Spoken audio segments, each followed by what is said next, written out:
Greetings, everyone. It is Gleekon here again with another episode of Lore of Warcraft as we continue through Rise of the Horde, which covers exactly that, the Rise of the Horde. On our last episode, we had a nice little meet and greet between Durotan, Orgrim, and Velen, and we're in the midst of that recollection, as mentioned and discussed in Chronicles. So stay a while and listen to this one, Chapter 4 of the Rise of the Horde. Last night, with the moon full overhead and the stars gleaming as if in approval, a young male was initiated into adulthood. It was the first time I have had the chance to be a part of this ritual, the Om Rigor. In my earlier years, I was cut off from the rites and traditions of my people, and truth be told, all orcs had been cut off from such rites for too long. And once I had set my feet on my destiny's path, I had become embroiled in battle. War consumed me. Ironically, the need to protect my people from the Burning Legion and to give them a place where our traditions could again flourish took me far away from these things. But now Durotan and Orgrimmar are established. Now there is a peace, tenuous though it might be.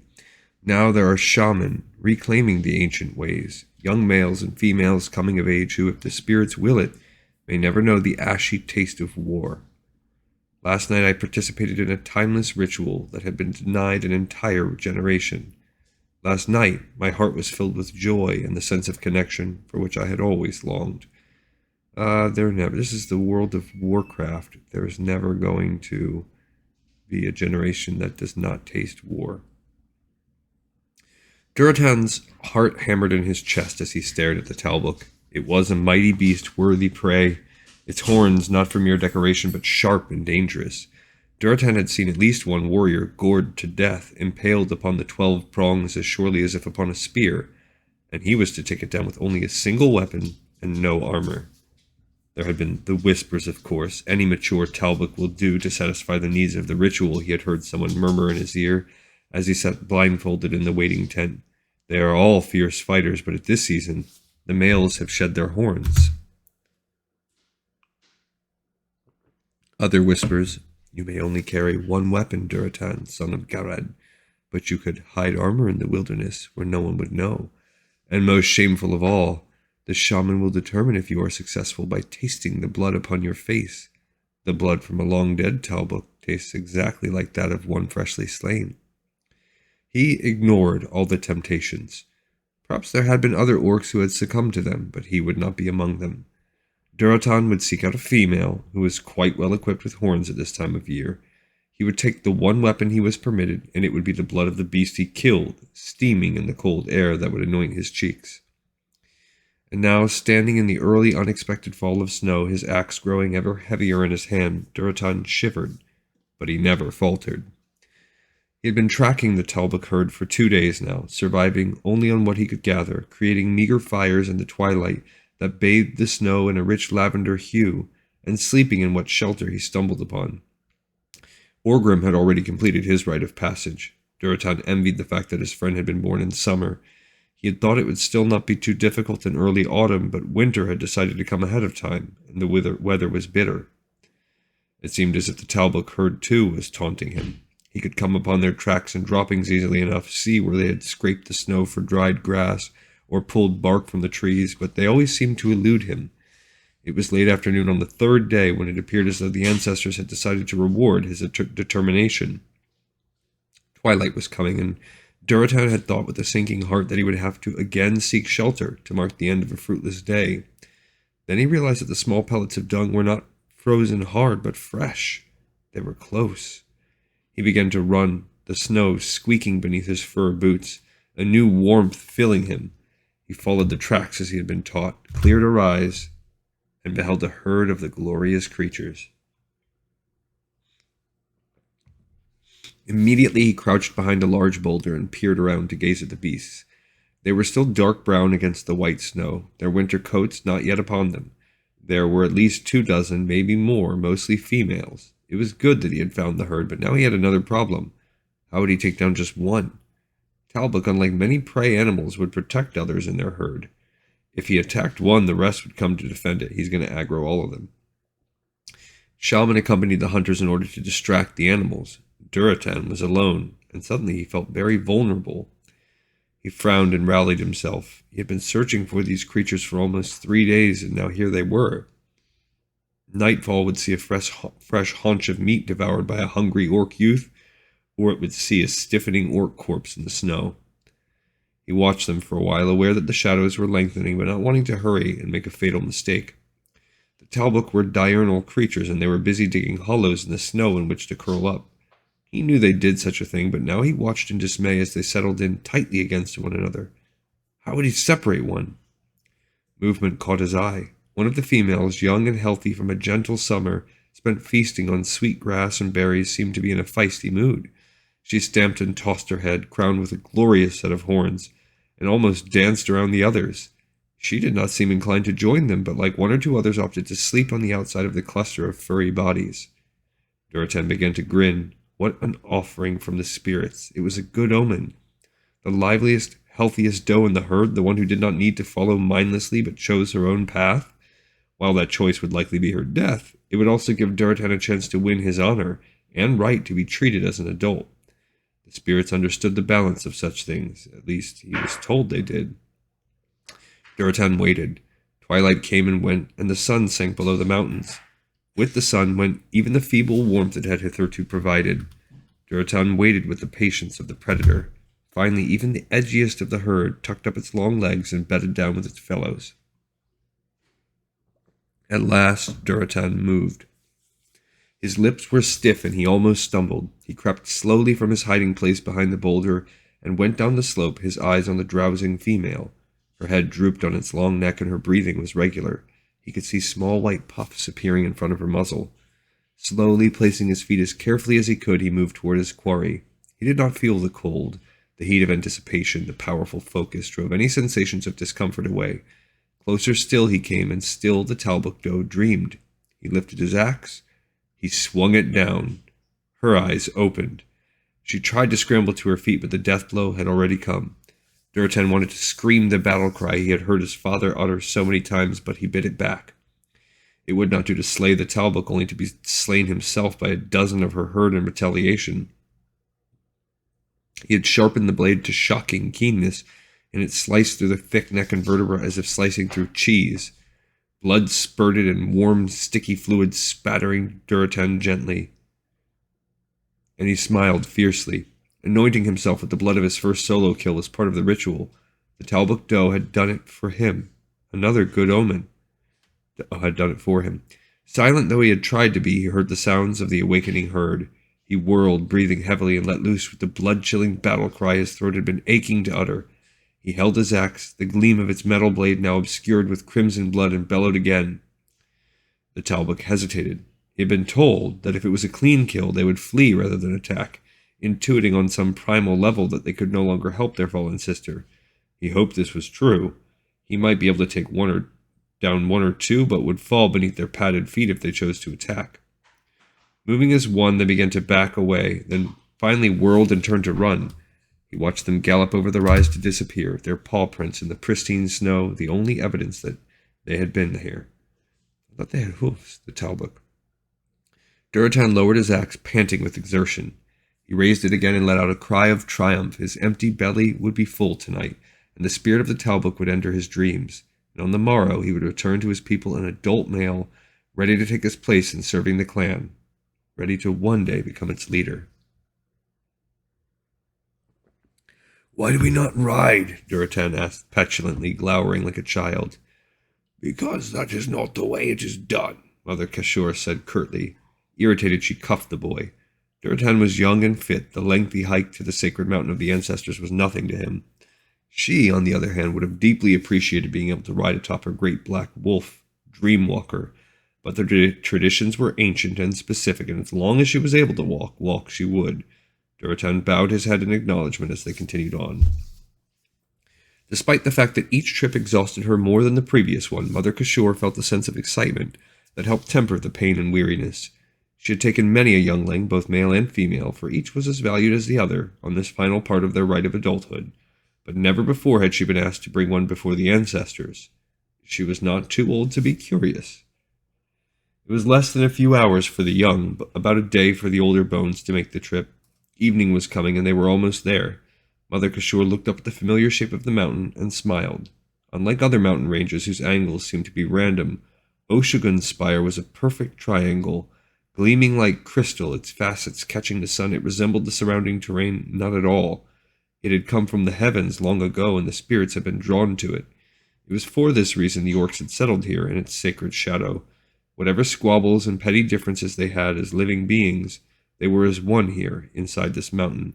She would go there again soon, she knew, but not as a hobbling elderly woman. This was her last visit in such a broken vessel. The next time Kashur approached Oshugun, she would come as a spirit, floating in the air as the birds did, her heart light and clean and made new. "What's wrong, Mother?" Durotan asked, concern in his young voice. She blinked, coming out of her reverie, and smiled at him. "Not a thing," she assured him truthfully. The shadows had chased away the sunlight by the time they reached the foot of the mountain. They would sleep here tonight and begin their ascent at dawn. Durotan fell asleep first, wrapped in the hide of the Talbuk doe he himself had slain not too long ago, and Mother Kashur watched him fondly as he slept the deep sleep of the innocent. She herself would have no dreams. Her mind needed to be clear if she was to be ready to receive visions on the morrow. The climb was a long, tiring one, harder by far than the simple hike to reach the mountain, and Kashur was grateful both for her sturdy staff and Durotan's strong hand. But today Kashur's feet seemed to move more surely, her lungs work more efficiently as she and her young charge climbed. She felt as if the ancestors were pulling her forward, aiding her physical body with the power of their spirit ones. They paused at the entrance of the sacred cave. It was a perfect oval in the smooth surface of the mountain, and as always, Kashur felt as though she was entering the womb of the earth. Durotan tried to look brave, but succeeded only in looking slightly nervous. Mother Kashur did not smile at him. He should be nervous. He was about to enter sacred space at the specific request of one of his long-dead ancestors. Even she was not unmoved. She lit a bundle of dried grasses that gave off a sweet pungent scent and waved the smoke over him to purify him. Then she marked him with the blood of his own father, the blood his own father had shed for this moment, kept carefully in a small stoppered leather bag. Kashur placed her withered hand upon his smooth low brow, murmuring her blessing, and then nodded.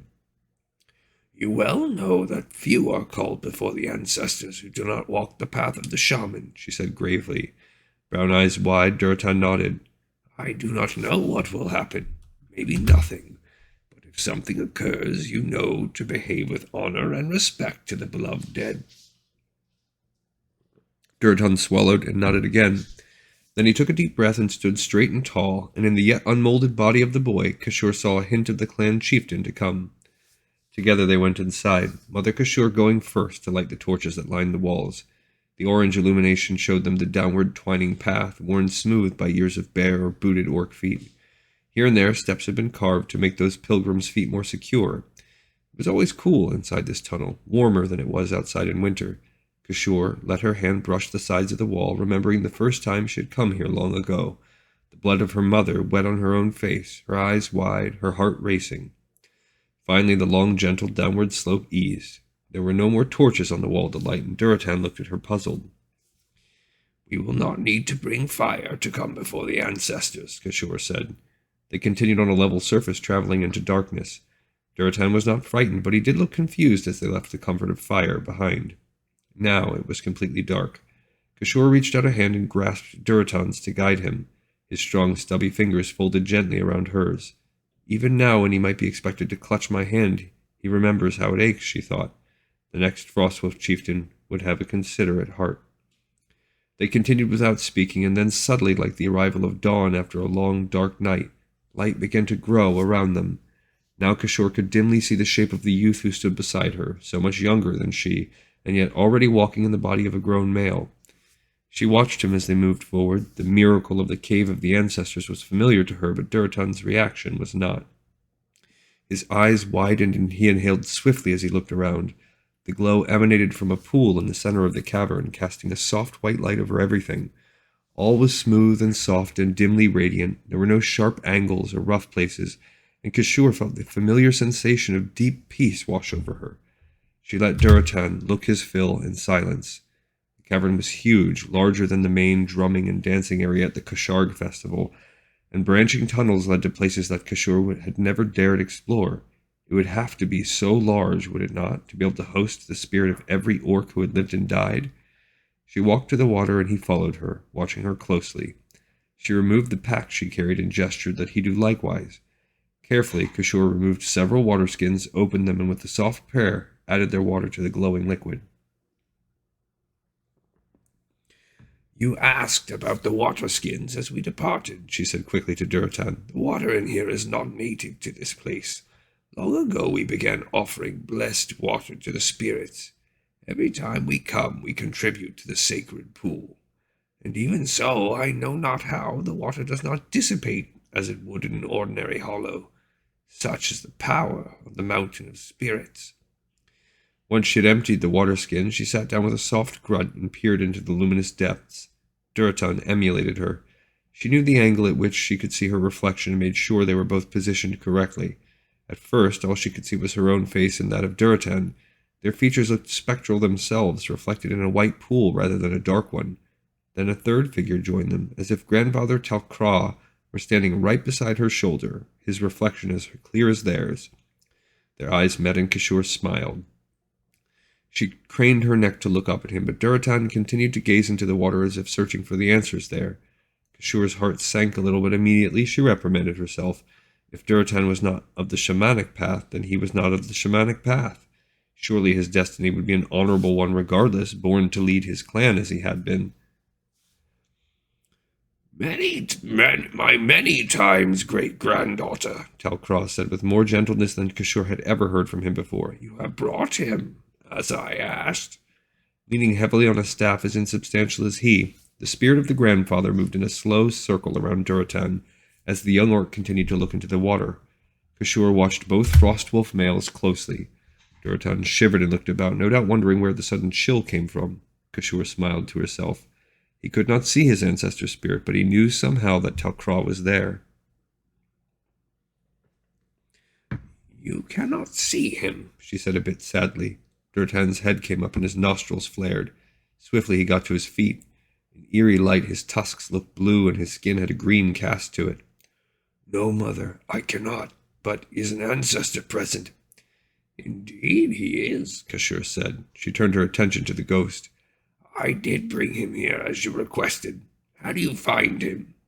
Durotan swallowed hard, but remained standing straight and tall as the spirit circled him thoughtfully.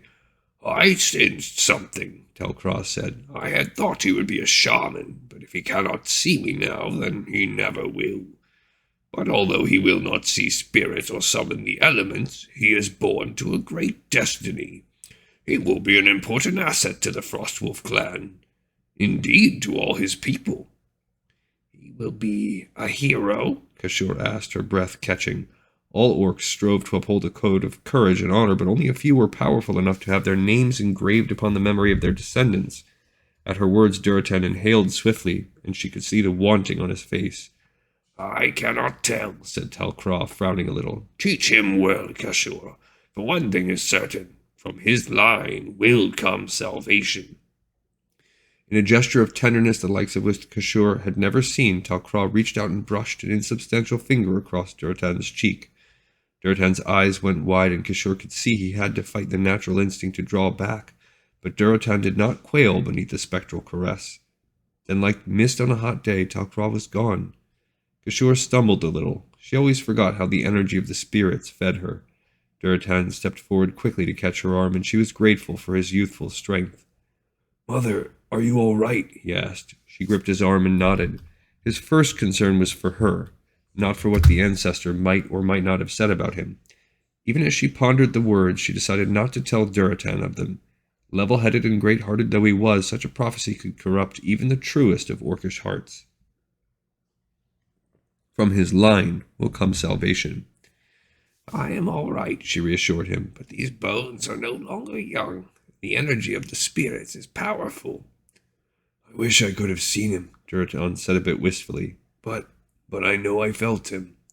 "You did. That is more than most are honored with," Kashur said. "Mother, can you tell me what he said about me being a hero?" He was trying to act calm and mature, but a note of pleading crept in. She did not blame him. All wanted to live on in glorious memory through tales told of their adventures. He would not be an orc if he did not share that desire. Grandfather Talcross said it was uncertain, she said bluntly. He nodded and hid his disappointment well. That much was all she had planned to say, but something moved her to add, You have a destiny to fulfill, Durotan, son of Garad. Be not a fool in battle and die before you can fulfill it. He chuckled then. A fool does not serve his clan well, and that is what I wish to do. And future chieftain, said Kishore, chuckling also, you had best be about finding a mate. And she laughed out loud as for the first time on their journey together, Durotan looked completely unnerved. Okay, another episode in the pipes, 5 by 5. My lasting thoughts, I'm wondering, this keeps making me think about Thrall, because they're talking about Thrall. That's his line. And it's been a few expansions since Thrall was the war chief. In Cataclysm, he's gone, he's rescued. But